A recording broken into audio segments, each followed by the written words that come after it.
It's cold outside and the temperatures are continuing to drop. And to add to this, the forecast calls for wintry weather. Maybe some snow and maybe some ice. And with frigid temperatures comes the concern for losing power in your home and maybe even having your water pipes freeze. But another thing to be concerned about is our chickens. What should we do to protect them from the cold and wintry weather? Whenever I talk about bad weather and raising animals on my YouTube channel here, I almost always get comments from somebody saying, Mike, bring those animals inside. Like, what do you want me to do? Bring hundreds of animals inside my house with my family so that we're living in one big chicken house together? No. Even having 1 or 2 chickens inside your house is a bad idea. Like, the chicken's gonna be like running around, jumping on top of things, pooping all over the place. You don't want that. No, that's crazy. And I also think some people expect us to put like a jacket or coat on every single one of our chickens. No, that's crazy too.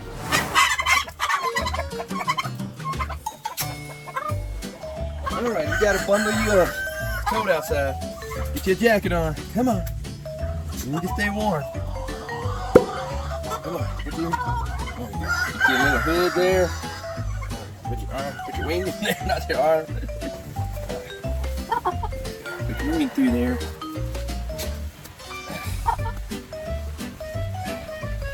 There's one.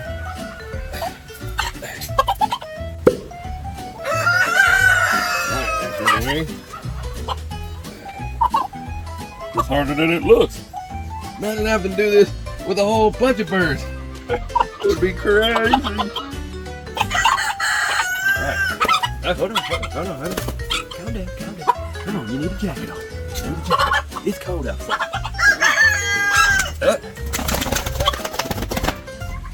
Alright, we're gonna put you in your jacket. Gotta zip you up. Hold on. I know you don't like to do that. I like to be on your back and to wrestle. Alright, zip you up.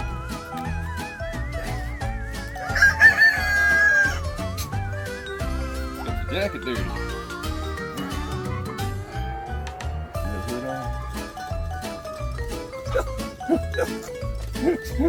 My little sip there. Some sip forward. Alright, stay warm. Yep, stay bundled up, stay warm. Alright, you can be fine. Alright, you'll be fine. Whoa. He's like, I'm out of that thing. But putting all the craziness aside, there are some logical things that you should do for your chickens to protect them from the cold. For starters, the #1 thing that I would suggest doing is selecting a breed that is suitable for the area that you live in. Some experts say that chickens originally come from the woods and jungle areas in Asia. That could be a possibility because most breeds of chickens do display characteristics that make them well suited for the woods. And over the hundreds and thousands of years that people have been raising chickens, various breeds have come about and various breeds have become adapted to various regions across the earth. And another thing to keep in mind is some of our modern hybrid birds like the Cornish cross, well, it doesn't really do well in the heat or the cold. So that's something to keep in mind when you're selecting a breed. And this, my friends, is why I am raising heritage breeds more and more. Check out this Cornish cross. It's one of a number of ones that I tried to save. I tried to pick out some of the best ones from a recent batch of broiler chickens that we were raising, and they were doing great, all up until a point. This one right here is just, it's just sad to see it, that it can't function well. They get to a certain point, they're too big, and they're at the point where they're ill-equipped to express the characteristics of a chicken that has naturally to scratch and move around and do all the things, and you can just tell that, oh man, it's just sad that it seemed to have lost a lot of the resistance, the grit, the foraging capabilities that the chickens are designed to have.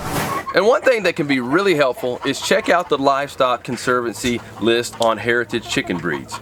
With each breed on the chart, it has their various characteristics and strengths, as well as it has listed how well each breed does in various climates. And the second thing I recommend doing, no matter what breed of chicken you're raising, that is to bring or move your animals, move your chickens closer to your home or into the barn during the winter months. This is something that farmers and shepherds have done for many, many years. In fact, this is one proof that Jesus was not born in December, because even way back then, the shepherds would bring their livestock out of the fields closer to home during the winter months. And it's written that Jesus was born at a time when the livestock and the shepherds were out in the fields. And based on a number of indications, most likely he was born as the summer ended right at the beginning of fall. And I do the same with my chickens. During the warmer months, we take them out to the pasture where they're able to eat fresh grass and bugs, and we move them all around. My baby. My babies are eating fresh grass. They're eating fresh grass.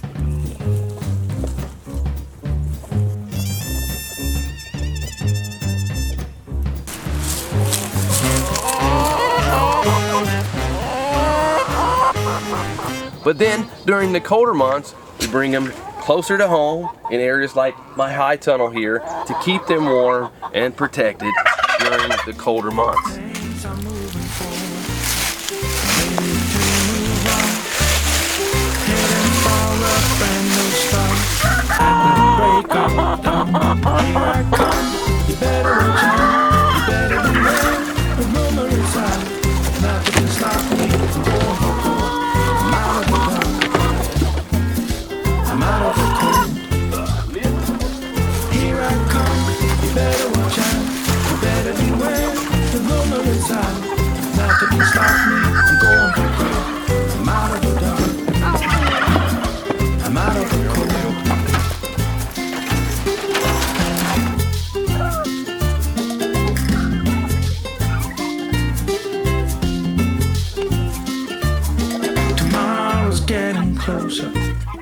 Yesterday is gone, destination nowhere, I travel on my own. And the third thing you can do to help protect your chickens during the winter months is after you've moved them, you also want to make sure that you give them a clean house, whether it's a chicken coop, a chicken house, or whatever, for the winter months. This is just going to help them to have a healthier environment and not have to walk around constantly in their manure. I know this is probably not a fun job. It's actually a yucky job to clean out their housing, but you need to do it. Trust me, it was yucky for me when I did it too. Let's start. Wash all off. Wash it. All this is accumulated over the warmer months out in the field. Get it all off.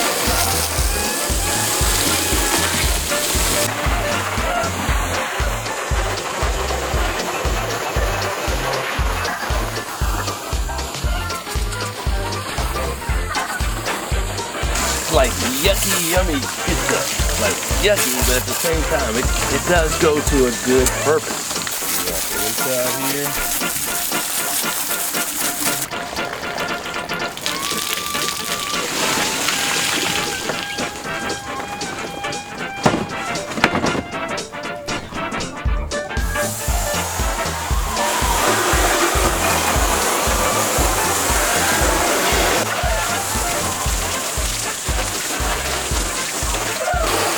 Justin Rose design here makes it easier to clean it out.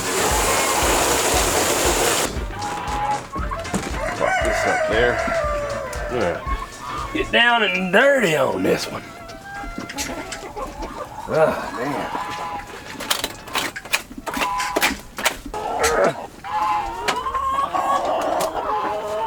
Another thing I've done in the past is I've put cardboard right on top of here and you just pick the cardboard out. But I didn't do that this time. That would make it a lot easier if I had some cardboard just to just lift it right out on. Oh well, it is what it is.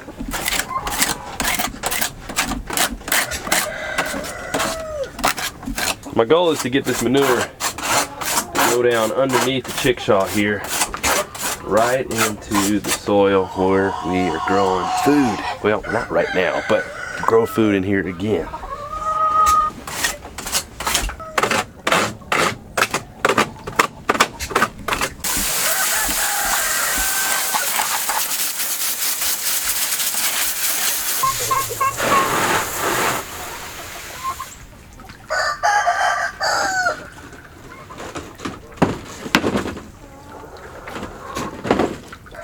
Should have took these out first because that one got wet before I started spraying, and this one stayed dry, thankfully, just for me spraying on the roof.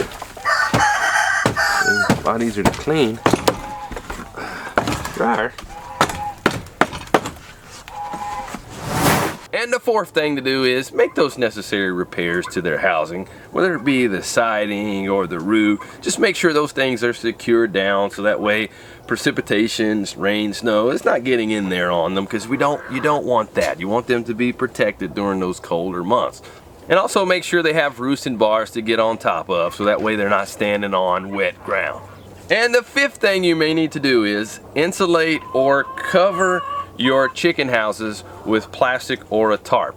Our friends Tim and Sophie at YouTube channel Sprinkled with Soil recently had a bunch of snow coming their way. They cover their chicken house with plastic to protect their birds. And this is extremely helpful for protecting them from the wind draft as well as any precipitation that may want to blow into their housing.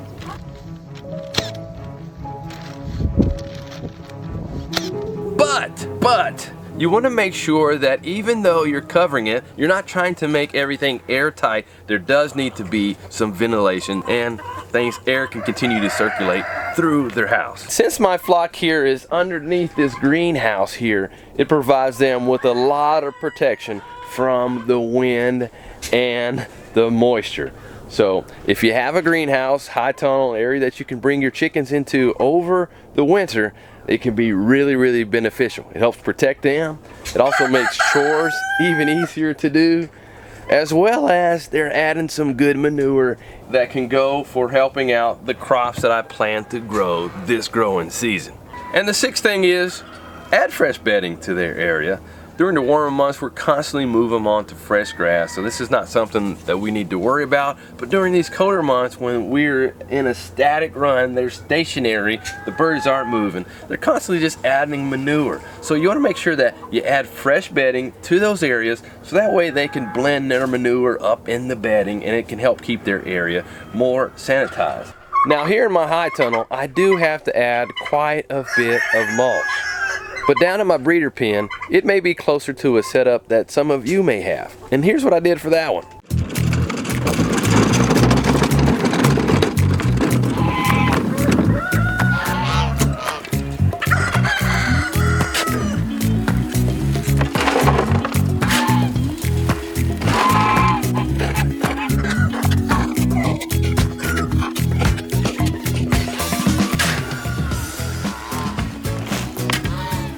This mulch here I get for free, absolutely free, from our local power company. And you probably can too. You can get them from your local power company, because a lot of times they have to go out and cut down branches and trees around power lines, and once they mulch them up, cut them up, they need a place to put all that. So you can just call them up and say, hey, I'd like to get some of the mulch. You can dump it at my place. I would love to have it.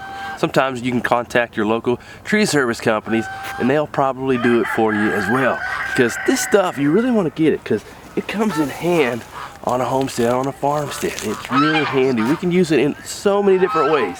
In the garden, for animal bedding, for mulch around the trees, you name it. There's a long list of different ways that I can use this stuff. You can too throughout the year.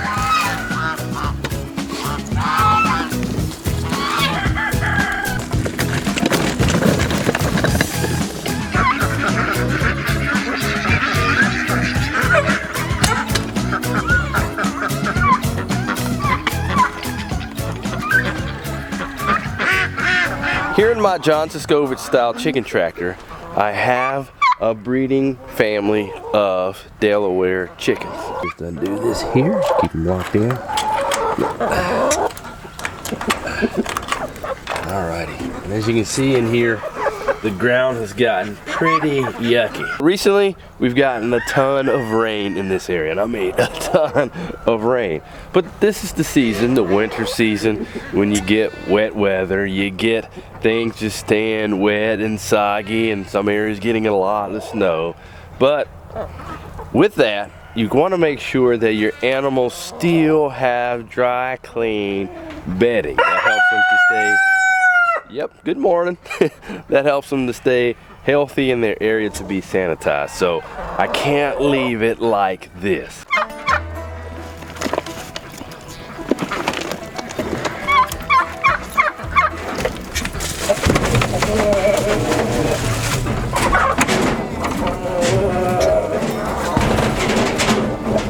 Spreading it out.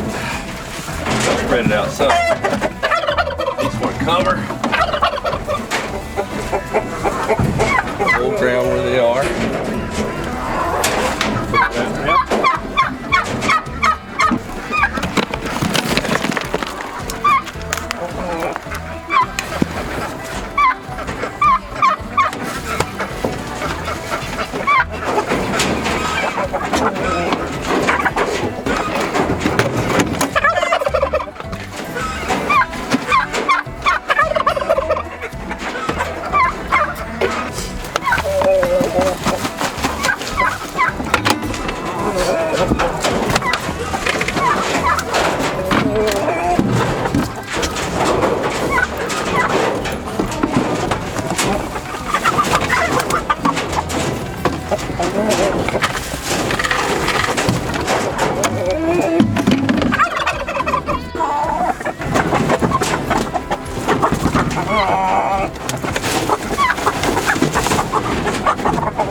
There we go.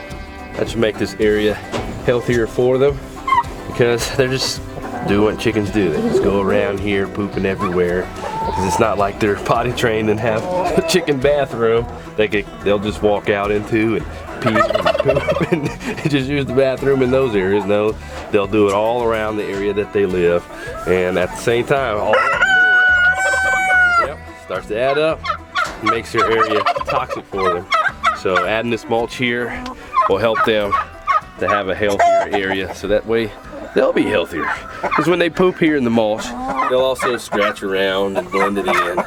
So that way it's just not openly exposed, and they're also not walking in just wet, muddy ground. And the last thing you need to do to protect your chickens from the cold is to winterize their feeders and waterers. For their feeders, the main thing you want to do is make sure that you have a feeder that isn't getting moisture in it. Because with moisture, well, that can lead to the feed molding and negatively affect the health of your birds. And for their water, you can get a heater for it, or you can do some DIY stuff like putting a golf ball or something like that that will move around in their water. Just that movement helps keep things from freezing. You can also take a bottle and fill it up with some salt water, seal it up, and put it inside their water. That too helps to keep their water from freezing. Or you can put their water inside a tire. Anything black will just help absorb heat and keep things warmer in that area as well. Or you could just simply bring in some warmer water from inside the house or whatever to give them water. The point is, they need to have feed and water, and those things need to be protected so that way they can actually consume it and be healthy too. You know, chickens are kind of like people. Like, what are you talking about? They are. Because they mostly prefer the temperature to be around 60 to 75 degrees. At least I prefer that. But they can thrive just well in some colder temperatures, like in the 40s and 50s. But for them to do really well and to perform really well and not have stress from the cold that can negatively affect their performance of gaining weight or laying eggs, during the temperatures that are below freezing or even below zero, caring for them does make a difference. And if we care for them and provide them the things that they need, even in those really, really frigid temperatures, they can do just fine.